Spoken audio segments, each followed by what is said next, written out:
من عادتم شده تنها بدون تو،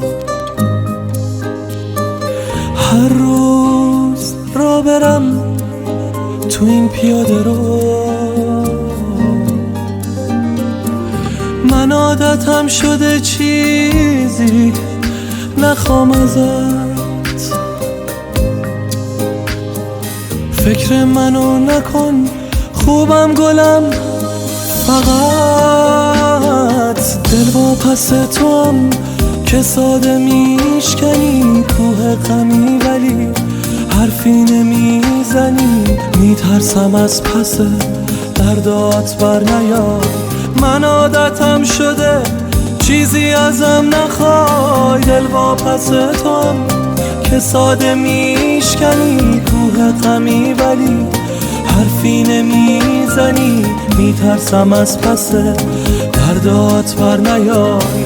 من عادتم شده چیزی ازم نخوای.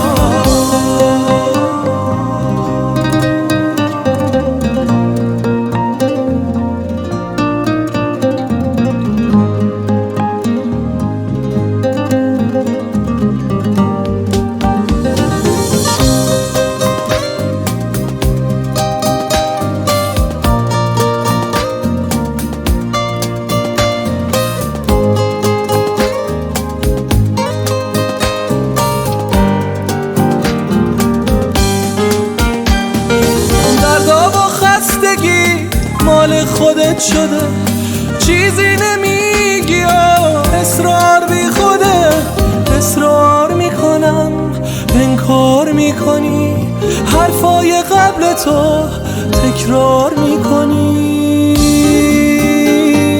این که تو میگی من تنها کس توام، دنیاییه ولی دل با پس پس توام که ساده میشکنی کوه غمی، ولی حرفی نمیزنی، میترسم از پس دردات بر نیای. من عادتم شده چیزی ازم نخوای، دل با پس توام که ساده میشکنی کوه غمی، ولی حرفی نمیزنی، میترسم از پس دردات بر نیای.